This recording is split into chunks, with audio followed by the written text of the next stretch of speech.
Is TikTok ruining our reading experience? Mm, Hello, my name is Tina, and today I wanted to talk about how TikTok, and particularly BookTok, is influencing the fantasy genre and how actually we read more fantasy. BookTok is actually the community on TikTok that talk about books, that promote them, that makes jokes about them, that talk about books overall. And it is a consensus now that BookTok helps to sell more books, as you could see it with Colin Hoover, with Sarah J. Maas. It is very easy to find articles about it, and TikTok is everywhere on them. And there is also a consensus that it helps to sell more books, even though they were published years ago, such as The Secret History by Donna Tartt, which was first published in 1992. If The Secret History by Donna Tartt was already a success in 1992, it helps the Gen Z to be acquainted with this book, to know about this book and to read it. And even more modern examples such as The Song of Achilles by Madeline Miller, which was first published in 2011. In 2011, with a small print run of 20,000 copies, by 2022, it had sold over 2 million copies, and this resurgence and subsequent commercial success has been helped by BookTok's enthusiastic endorsement. This doesn't just apply to fiction, though. Non-fiction works and literature that crosses genres also benefit from BookTok exposure, as I said, with The Secret History by Donna Tartt. To illustrate that, there is an article by book influencers, and I will read it to you. It agrees to say that BookTok has a significant and quantifiable impact on book sales. Popular posts on the platform frequently result in a spike in sales for the featured titles, demonstrating the platform's ability to shape consumer behavior. My personal impression is that back in time, I sound so much old when I say this. Back in time, when you read fantasy genre, you were not part of the cool kids. You were a nerd. You were considered as an outcast. You were marginalized a bit. Plus, I was an emo girl listening to Power Linkin Park, so this didn't help. But that's not the point. I feel that this changed a bit with YouTube when people began to talk about fantasy books on the platform. But I have the sense that things really changed with Instagram and BookTok, because with YouTube it was still considered as a geek thing, it was a thing that nerds read. But with BookTok and Instagram, it became cool, it became trending to read fantasy, it became even aesthetic. Of course, some series with Game of Thrones or some films, for example Lord of the Rings, helped to democratize the fantasy genre. But even though the adaptation on screen was very popular, and everybody talked about it on the internet, was doing memes and everything, but reading the books was not so much popular. Of course, it helped people to want to read the books. And of course, I'm not saying that everyone reading fantasy is a nerd or a geek. There is exceptions. Not everything is white and not everything is black. Like, for example, Harry Potter. But I'm saying that overall, still, the fantasy genre, reading fantasy, is considered as a childish thing, is for teenagers or nerds when you are an adult. And now I really wanted to talk about how TikTok helped people to read more fantasy, to talk more about it. You're not convinced yet. I feel maybe that you're not, or maybe you want to learn more about it. So let me talk about the rise of the romantasy genre. But first, what is romantasy? And romantasy is a mix of the low fantasy genre with low stakes, few magic creatures and few magic powers, and everything you can have in the fantasy genre, the high fantasy genre, mixed with romance. spicy or not, which mean writing about sexual scenes. And as the book Leo said it, and I agree with her, it is the mix of the YA fantasy books that Gen Z read with low stakes in fantasy and romance, and now just for us adults, or maybe teenagers too also. According to The Guardian, the origin is unclear of the term romantasy, though Bloomsbury said it coined the term to identify the genre Sarah J. Maas was spearheading. The term was posted on Urban Dictionary as early as 2008, but it agrees to say that in any case, its usage has exploded in the last year on social media and in marketing copy for the fantasy romance titles. Romantasy authors are selling well in part because of their huge popularity on social media, and mass publisher Bloomsbury says that videos with hashtags connected to her books have more than 14 billion views on TikTok alone. So in fact, the hashtag romantasy has 475 million views on TikTok. Goodreads has just added a new Best Romantasy category to its Choice Awards of the Year. And according to Book Brunch, romantasy genre is a way into fantasy.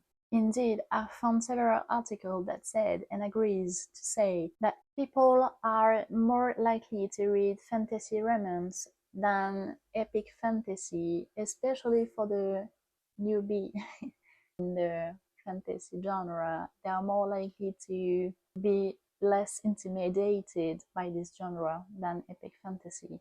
And the author Bea Fitzgerald agrees and feels that romantasy is a fun getaway into more magical realms of reading for readers who might be intimidated by lots of world building or more serious themes. And she also feels that BookTok has been a game changer over the last few years for readers. So of course, some examples of these books are all the A Court of Thorn and Roses series by Sarah J. Maas, the series Once Upon a Broken Heart by Stephanie Garber, Fourth Wing, obviously, from Rebecca Yarros. If you haven't seen this book everywhere, then you are living in a cave. There is also Caravel, Serpent and 2 Weeks of Night, Dive Rivals, One Dark Window, Powerless, This Violent Delight, Red Queen, and a lot more that I don't know that is everywhere on TikTok, but those ones are really the ones that I've seen everywhere. You cannot be on social media and loving books and be interested a bit in what people say on books on the internet without seeing these books everywhere. And it is fantasy genre. Sometimes there are dragons in them, such as Fourth Wing. Fourth Wing. Oh, you're not reading Kafka, or you're not reading Jane Austen. You're reading books with dragons. Ugh. Shh. Shh. Don't say a word. No. Now, let's talk about dark academia. Dark academia is a genre, a subculture, an internet aesthetic about people in small group, learning, often scholars or students, about art or history, or often ancient languages such as Greeks, Latin, and so on. So it is very much an aesthetic on the clothes you have, and it was very much a thing in Tumblr in 2015, and now on Instagram and TikTok. This is about idealizing the way you live, the way you see the world. You want to find poetic things in your everyday life. You want to read classics. You want to wear classics clothes. It's an aesthetic. It's a way of living, and it has exploded the latest year on Instagram and particularly on TikTok. And if you haven't seen Dark Academia books on TikTok,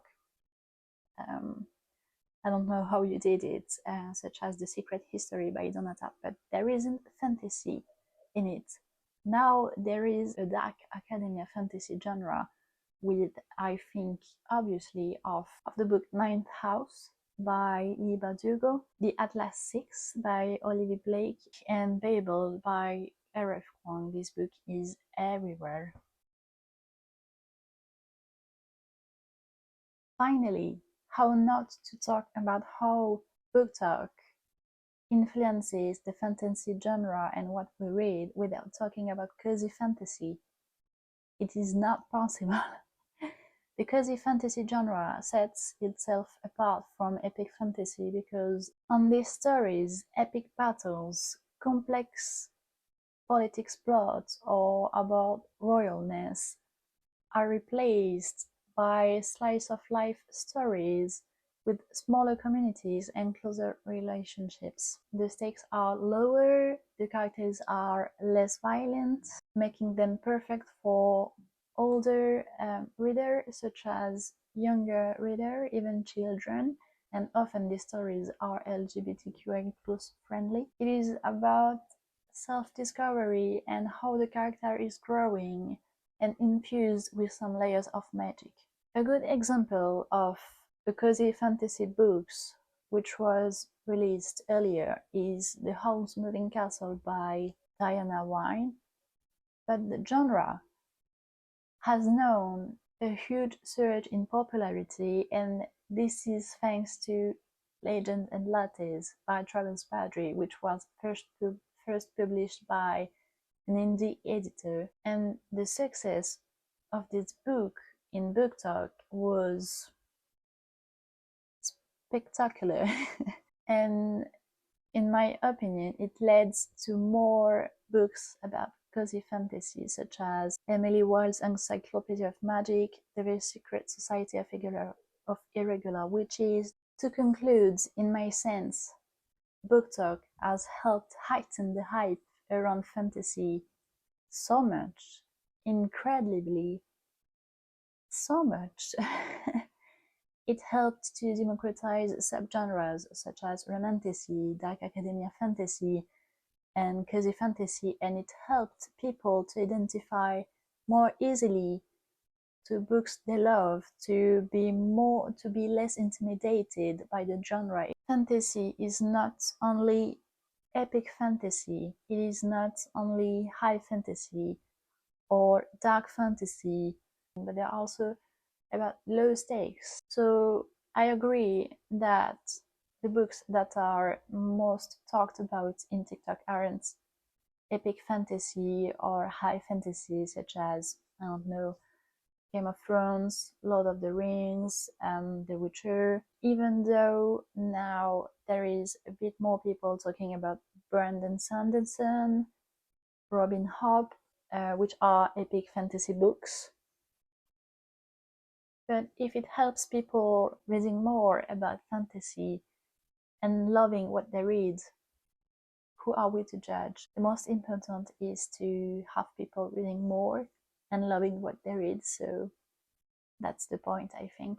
I myself is a lover of the cozy fantasy genre. I love to put my brain aside after reading books such as Game of Thrones, or I'm a bit afraid of the Lord of the Rings one. I haven't read it yet, and to feel just about books and to feel hugged by books without having high stakes in it. And I plan myself to dive in the romantasy genre soon, maybe in April, in spring, when you want to read about romance. I have to remind that this is just my interpretation. I by no means want to put on the pedestal what I say. It is just me having fun, trying to do research about how TikTok influenced the fantasy genre and how I see it. But feel free to give your own interpretation in the comments. I'd like to see them. So thank you guys again for clicking. Thank you for watching, and thank you for being nice. Please. Bye.